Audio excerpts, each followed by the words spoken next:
Within the world of Final Fantasy X, Auron stands as a paragon of loyalty and duty, a figure shrouded in mystery and a resonant symbol of unyielding commitment. Yet beneath his stoic exterior lies a deeply complex psyche, driven by motivations that intertwine with fear and a profound sense of responsibility. To truly understand Auron, we must delve into the core of his Enneagram type, exploring his inner world where duty often wages war with desire. Auron can be seen through the lens of the Enneagram as a Type 8, the challenger, whose core desire is to protect themselves and those they care about.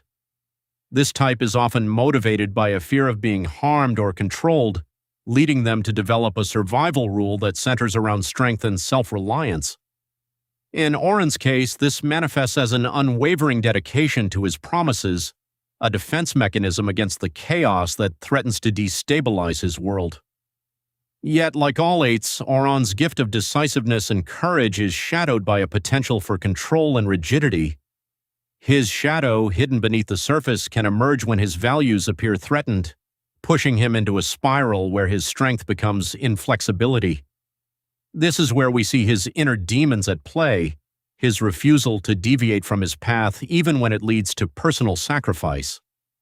Auron's formative ecosystem is shaped by a world embroiled in perpetual conflict, where empires rise and fall and the crystalline mythology of their universe dictates duty and legacy. Born into a class system that values strength and honor, Auron's strategy was molded by a family legacy that demanded he uphold the values of duty above all else. This environment taught him that survival came through adherence to one's promises, a lesson he internalized deeply. Relationships early in Auron's life further entrenched these beliefs. His bond with Braska, a relationship that both rewarded his loyalty and activated the wounds of loss and failure, was pivotal. The promise to protect Braska's daughter, Yuna, becomes not just an obligation but a sacred vow, intertwining his fate with hers. In Yekt, Auron found a complex reflection of his own struggles, a companion who saw beyond his stoic mask and yet challenged his views on duty and freedom. As the narrative of Final Fantasy X unfolds, Auron's arc is a journey of both witness and participant in the ongoing cycle of sacrifice and renewal. Each turning point in this story links back to his core motive, his promise to Braska, and the duty he feels towards Yuna and Titus. Yet his role is not static. It evolves as he confronts the reality of his mission. His loyalty, once rigidly unyielding, begins to stretch as he is forced to let go, to witness the change that comes with allowing others to take up the mantle of responsibility. This clash between shadow and growth is encapsulated in Auron's ultimate realization. As he grapples with the limitations of his strategy, he begins to understand that true strength lies not just in keeping promises but in the flexibility to adapt, to allow for vulnerability and change. This marks his transformation from a guardian bound by duty to a mentor who understands the power of letting go. In considering Auron's journey, we are invited to reflect on our own survival rules. What promises or duties shape our lives, and do they still serve the person we wish to become? Auron's tale is a poignant reminder of the need to balance loyalty with growth, a challenge that resonates within each of us. As we witness his path, we are left to ponder the ultimate question: can we, too, find the courage to let go of what no longer serves us and embrace a new way of being?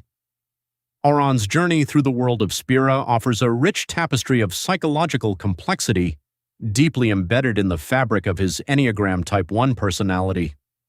His internal struggle is emblematic of the perfectionist dilemma, the relentless pursuit of an ideal that often remains just out of reach. This ideal manifests in Auron's unwavering commitment to his promises, where his sense of self-worth and moral authority converge. Yet the shadow of this type, a critical, sometimes harsh inner voice, often questions whether he is ever enough, whether his actions truly align with the greater good he so desperately seeks to uphold. This inner critic, while initially fueling Auron's strength and conviction, also becomes a source of his greatest internal conflict. The death of Braska and Yekt does not just haunt him as personal failures, but as profound ruptures in his moral universe. The burden of survivor's guilt intertwines with his perception of duty, creating a psychological landscape where the lines between honor and self-imposed penance blur. It is here, in this space of uncertainty and doubt, that Auron's journey takes on a universal dimension. We see the cost of perfectionism, not only in terms of emotional isolation, but in the way it can inhibit genuine connections with others. Auron's interactions with Titus serve as a mirror to his own unresolved issues. Titus, vibrant and questioning, challenges Auron's rigid worldview. Through their dynamic, we witness a classic mentor-student relationship that transcends the superficial. Auron's initial attempts to guide Titus are steeped in the language of duty and honor, yet Titus's youthful defiance introduces an element of chaos into Auron's structured existence. This chaos is not wholly destructive. Rather, it catalyzes Auron's transformation, pushing him toward a deeper understanding of himself and his role in the world. The pivotal moment in Auron's evolution occurs when he confronts Unaleska, witnessing firsthand the cyclical nature of Spira's suffering. His decision to support Una and Titus in breaking this cycle is not simply an act of rebellion against a corrupt system, but a profound act of self-liberation. It signifies the integration of his shadow, where he embraces the idea that true virtue lies not in adherence to old rigid paths, but in the courage to forge new ones. This is the embodiment of a Type 1's movement toward growth, where the need for order and clarity gives way to a more balanced acceptance of life's inherent messiness and unpredictability. As Auron reaches this critical juncture, his narrative transforms from that of a lone wolf into one of collaboration and mentorship. No longer driven solely by the need to fulfill past promises, he opens himself to the possibility of redemption, not just for himself, but for the world he inhabits.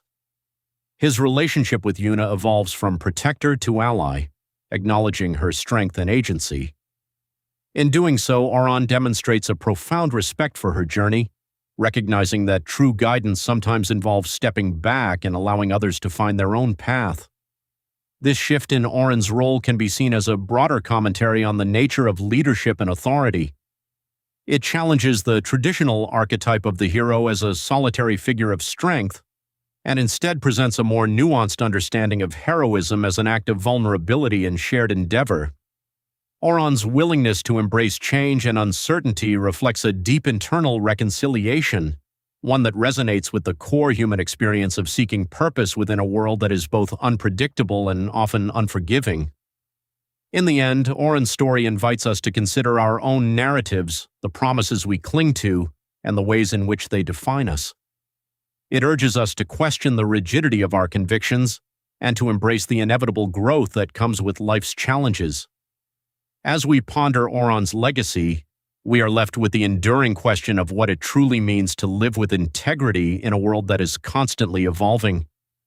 Can we find the strength, like Auron, to let go of old identities and embrace the possibility of transformation, even when it means stepping into the unknown?